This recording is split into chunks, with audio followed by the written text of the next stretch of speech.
Welcome back to our channel. Cinema release అవుతుందంటే first మీరు drug test చేయించుకోవాలి. అందులో నెగిటివ్ రావాలి, అది సెన్సార్ బోర్డ్కి మీరు అప్లై చేయాలి. అంతేకాదు ప్రతి 3 నెలలకు ఒకసారి డ్రగ్ టెస్ట్ చేయించాలి. యూరిన్ టెస్ట్లో నెగిటివ్ రావాలి అండ్ దాన్ని మాకు డ్రగ్ టెస్ట్ మేము చేయించుకున్నాం, మేము నెగిటివ్ అని కూడా ప్రజలకు చెప్పాలి. సో ఇవన్నీ కూడా కొత్త రూల్స్ తెలంగాణ రాష్ట్రంలో గవర్నమెంట్ పెట్టినవి కాదు, ఇప్పసార అన్న పెట్టినాయి. సో ఇప్పసార అన్న అనేసరికి అందరు గుర్తుకొచ్చి ఉంటుంది ఆల్రెడీ. అసెంబ్లీలో హాట్ టాపిక్, ఆయన నియోజకవర్గంలో హాట్ టాపిక్గా మారిన ఇప్పసార ముచ్చట అసెంబ్లీ వరకు తీసుకొచ్చిండు. కాదు మోసుకొని వచ్చిండు. దాని చరిత్ర గురించి కూడా మాట్లాడిన సందర్భం. ఆ టైంలో ఆయన నియోజకవర్గ ప్రజలందరూ ఏంది మా అన్న ఇవన్నీ మాట్లాడుతున్నాడు, మా నియోజకవర్గ సమస్యల గురించి మర్చిపోయిండా ఏంది అని వాళ్ళు షాక్ అయ్యారు. సరే అసెంబ్లీ సెషన్స్ అయిపోయినాయి, ఇప్పసార మర్చిపోతాడేమో అని అనుకున్నారు. కానీ ఇప్పసార విషయం అయితే అనిరుద్ధన్న మర్చిపోయి కొత్త టాపిక్ని తెరపైకి తీసుకొని వచ్చిండు. సో ఆయన టార్గెట్ ఇప్పుడు ఎవరు అంటే సినీ ఇండస్ట్రీయే. సో పుష్ప 2 మూవీ రిలీజ్ తర్వాత పరిస్థితి ఏందో అందరికీ తెలిసిందే. సో ఇప్పుడు కాస్త ఫిలిం ఇండస్ట్రీకి, ప్రభుత్వానికి సయోధ్య బాగుంది, ఇక ఏమి ఇటు లొల్లు పంచాయతీలు లేవు అనుకున్న సందర్భంలో అనిరుద్ధన్న కొత్త పంచాయతీ తీసుకొని వచ్చిండు. సో ఇది అనిరుద్ధన్నకి ఫిలిం ఇండస్ట్రీకా, లేదంటే గవర్నమెంట్కి ఫిలిం ఇండస్ట్రీకా, లేదంటే ఈ ఆకునూరు మురళీ సార్ సిఫారసు ఎట్లయితే సీఎం సార్ పాటించిండో అట్లాగిట్లా ఏమన్నా కొత్త రూల్స్ ఫిలిం ఇండస్ట్రీ పైన గవర్నమెంట్ తీసుకురాబోతుందా? ఇప్పుడు ఇవన్నీ ప్రశ్నలు ప్రతి ఒక్కరి మైండ్లలో తిరుగుతున్నాయి. సోషల్ మీడియాలో అనిరుద్ధ్ రెడ్డి మాట్లాడిన మాటలు వైరల్గా మారుతున్నాయి. ఇంతకీ ఏం మాట్లాడిండు? అయితే మునుగోడు ఎమ్మెల్యే ఎట్లయితే వైన్ షాప్స్ పైన ఒక కొత్త రూల్స్ రెగ్యులేషన్స్ పెట్టినరో, ఎట్లయితే హ్యాస్టీస్ అవి అమలు చేస్తుండ్రో, సో అట్లా మునుగోడు ఎమ్మెల్యేని ఆదర్శంగా తీసుకున్నారేమో అనిరుద్ధ్ రెడ్డి. సో ఆయన అక్కడ వైన్ షాప్ల పైన ఆయన ప్రతాపం చూపించి కొత్త రూల్స్ పెడితే, ఇక్కడ డ్రగ్స్ పైన ఈయన ఒక క్యాంపెయినే చేస్తున్నాడు. సో అదేంటి అంటే డ్రగ్స్ ఎక్కువ తీసుకోవడం, వాడడం ఇవన్నీ కూడా సినీ ఇండస్ట్రీలోనే ఎక్కువ అని ఎక్కడనో విన్నాడట. సో విన్న తడవాయే లేదు, గాంధీ భవన్కి వచ్చి వాళ్ళు ఒక ప్రెస్ మీట్ పెట్టి అని చెప్పేది ఏంటంటే ఫిలిం ఇండస్ట్రీకి సంబంధించిన వాళ్ళు డ్రగ్స్ ఎక్కువ వాడుతున్నారని ప్రజల్లో నేను విన్నా, అందుకని నేను ఇవాళ వచ్చి మాట్లాడుతున్నా.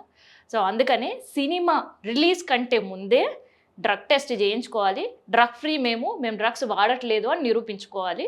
ఆ తర్వాతనే సినిమా రిలీజ్కి సెన్సార్ బోర్డు కూడా పర్మిషన్ ఇవ్వాలి. పోనీ ఈ మాట ఇక్కడితో ఆగలేదు, ఏకంగా పవన్ కళ్యాణ్ ఫ్యాన్స్ని హట్ చేసేటట్టు కూడా ఎప్పుడో జమానా క్రితము రిలీజ్ అయిన ఖుషీ మూవీ సీన్ ఇవాళ రివైండ్ చేసినట్టు మాట్లాడింది అనమాట.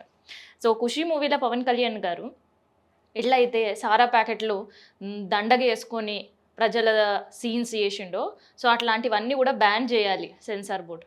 అంతేకాదు ఈవెన్ బాలకృష్ణ ఎగ్ పెగ్ అనే ఏదైతే వర్డ్ యూజ్ చేసిండో మామ అని, సో అట్లాంటి వర్డ్స్ అన్నీ కూడా సినిమాలో ఖచ్చితంగా బ్యాన్ చేయాలి, దాని ప్రభావం ప్రజలపైన పడుతుంది అంటూ కూడా ఒక సీరియస్ కామెంట్సే చేసిన పరిస్థితి. ఆఖరికి ఆయన చెప్పొచ్చేది ఏంటి అంటే సినిమా ఇండస్ట్రీ వాళ్ళు డ్రగ్స్ వాడుతున్నారు, వాడట్లేదు అని మీరు నిరూపించుకోవాలంటే ప్రతి 3 నెలలకు ఒకసారి అంటే డ్రగ్ టెస్ట్ చేయించుకోవాలంట. సో మీతో పాటు నేను కూడా సమానంగా చేయించుకుంటా, ఆల్రెడీ నేను డ్రగ్ టెస్ట్ చేయించుకొని రిపోర్ట్ చేతిలో పెట్టుకొని నేను మాట్లాడుతున్నా.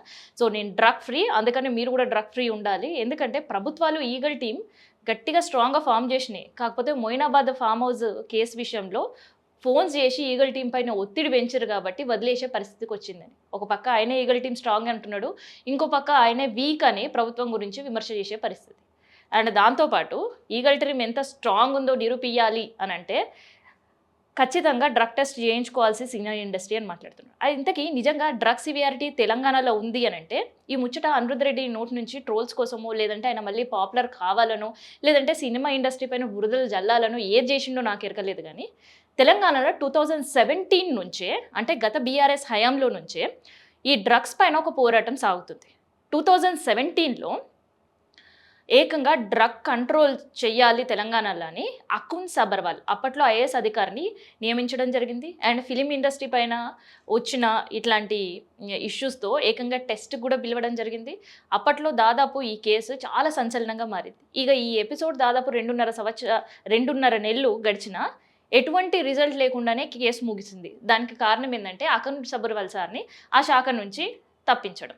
ఆ తర్వాత ఏమైందో అనేది సిట్ విచారణ దేవుడెరుగు, ఒక్కరిపైన కూడా యాక్షన్ తీసుకోలేదు. సరే సెలబ్రిటీస్ విషయం పక్కన పెడితే ఆ తర్వాత 2026లో మనం ఉన్నాం. 2024లో 1804 కేసులని అధికారులు రిజిస్టర్ చేయడం జరిగింది, వాళ్ళకి శిక్షలు విధించింది.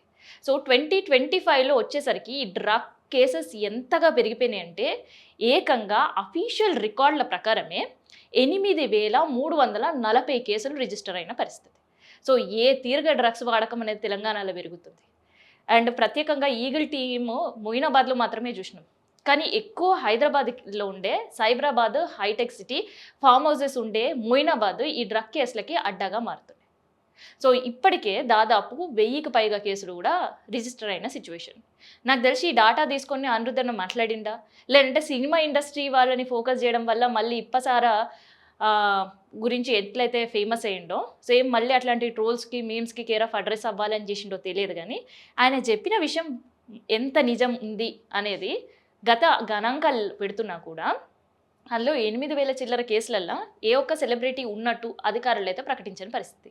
మరి కేవలం వీఐపీలకు ఒక ట్రీట్మెంటు, సామాన్యులకు ఒక ట్రీట్మెంటా అనే ప్రశ్నలు కూడా ఇవాళ అనిరుద్ధ్ మాట్లాడిన తర్వాత ఎమ్మెల్యే అందరినీ కూడా పిన్ చేసే పరిస్థితి. సో ప్రభుత్వాన్ని ఇరకాటం పెడుతుండ్రా, లేదంటే ఫిలిం ఇండస్ట్రీని ఏకి పడేసే పని చేస్తున్నాడా అనేది చూడాలి. మొత్తానికైతే సినిమా ఇండస్ట్రీ మాత్రం ఈ విమర్శలను అస్సలు భరించలేని పరిస్థితి.